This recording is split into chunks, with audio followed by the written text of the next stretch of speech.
A curta que a Task News traz hoje é sobre behaviorismo, uma psicologia comportamental. Se vocês gostarem desse tipo de vídeo, curtam, compartilhem e se inscrevam no canal. Para ficar por dentro de todas as novidades, sigam nosso Instagram, @tasknews. O link vai estar na descrição do vídeo.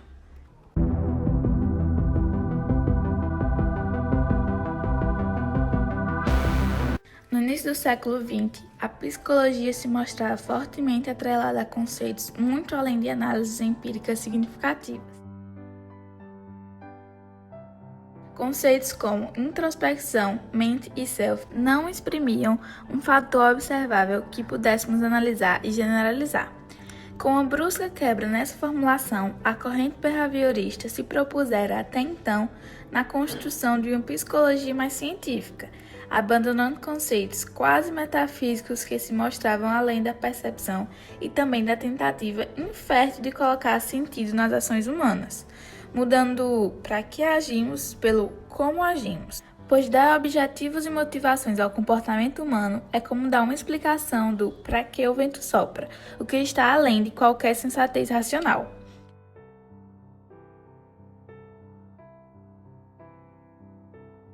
Desse modo, podemos definir behaviorismo como um estudo científico e objetivo do comportamento, em toda a sua complexidade e contexto. Parafraseando um dos fundadores dessa corrente, John Watson, que dizia, abre aspas, a psicologia vista por um behaviorista é puramente um campo objetivo e experimental das ciências naturais, fecha aspas.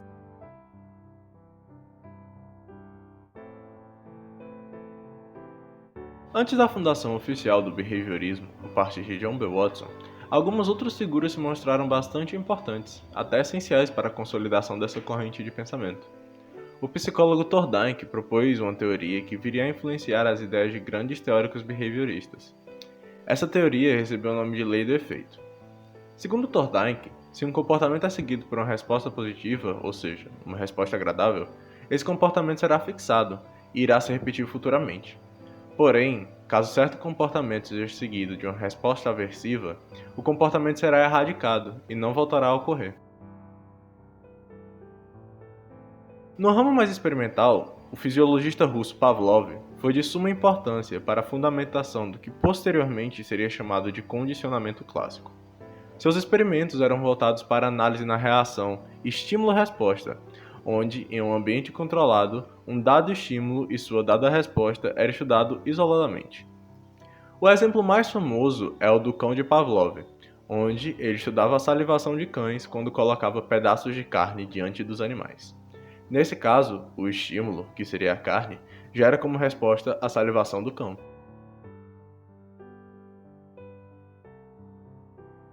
Conhecido como um dos fundadores do behaviorismo e um dos principais teóricos que fala sobre o tema, John Watson apresentou uma teoria comportamental fundamentada nos experimentos de Pavlov, o condicionamento clássico, que apresenta as relações entre estímulo e resposta de forma não condicionada e de forma condicionada.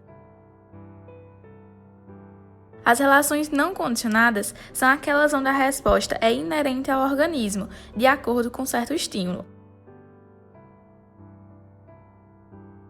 Como feito nos experimentos de Pavlov, quando expomos uma fatia de carne a um cachorro, ele começa a salivar. A carne é o estímulo incondicional e a salivação a resposta incondicional. Porém, quando adicionamos um estímulo neutro, que está fora do contexto da relação não condicionada, é possível inserir tal estímulo na situação, de modo a impulsionar uma resposta. Agora imagine novamente o exemplo do experimento do cão Pavlov. Expomos a um cão um pedaço de carne.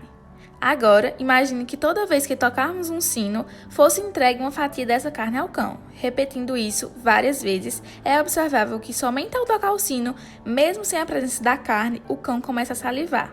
Esse tipo de relação é chamada de relação condicionada, pois um estímulo anteriormente neutro, que era tocar o sino, foi transformado em um estímulo condicionado, que condiciona a salivação.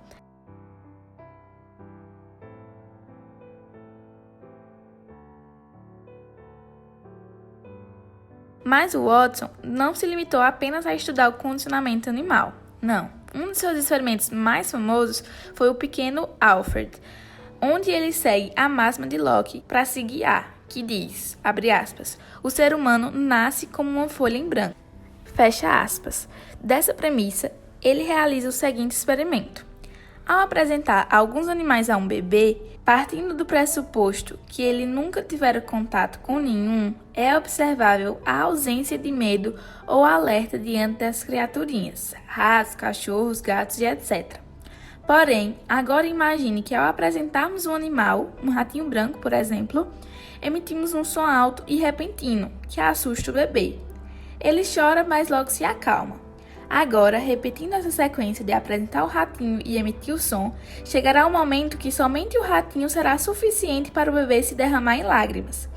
Desse modo, o Watson apresentou dados empíricos usando a teoria do condicionamento clássico que indicam que os medos não são inatos, mas advêm de certos traumas vividos e assimilados.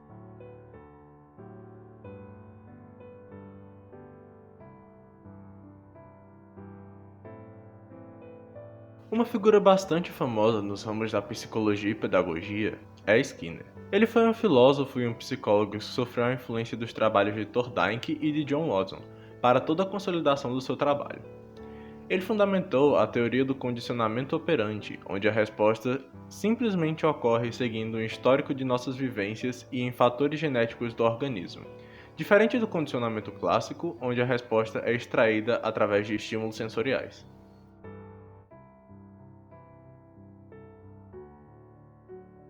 É uma ideia estruturada em probabilidade de ocorrência, onde o indivíduo é constantemente manipulado pelo contexto da situação.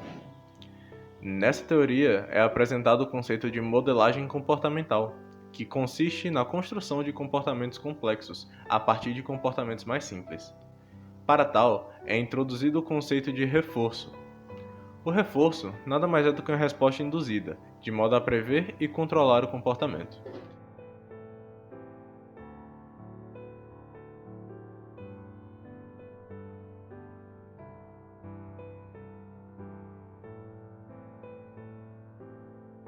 O reforço, diferentemente da recompensa, pode ser benéfico ou prejudicial.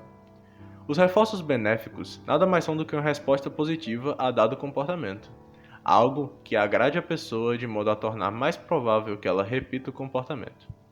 Já o reforço negativo é uma resposta aversiva, desagradável a um dado comportamento, de modo a fazer a pessoa a eliminar o comportamento.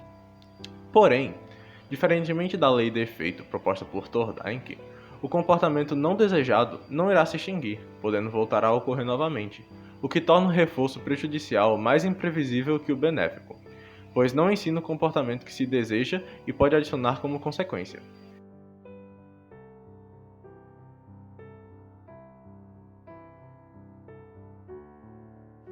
Para exemplificar, imagine que você mora em uma cidade com uma enorme quantidade de bibliotecas. E em um certo dia, você seja convidado por um amigo a ir buscar um título. Chegando lá, você se sente agradável e encontra até alguns gibis que você gosta. Desta primeira experiência como histórico, a probabilidade de você voltar à biblioteca será bem maior. E se todas as outras vezes que você visitar a biblioteca, esse sentimento agradável persistir, a probabilidade de seu retorno se torna ainda maior. Sendo assim, é possível afirmar que a probabilidade inicial, de antes de sua primeira ida, é menor que a probabilidade final, após a sua ida. Desse modo, a partir das idas a uma biblioteca e de reforços positivos ou negativos que você encontrar, novos comportamentos podem aparecer. As implicações da teoria de Skinner têm forte cunho pedagógico e filosófico, desde pesadas críticas ao sistema educacional até debates sobre temas como livre-arbítrio e ética. Mas isso fica para o próximo vídeo.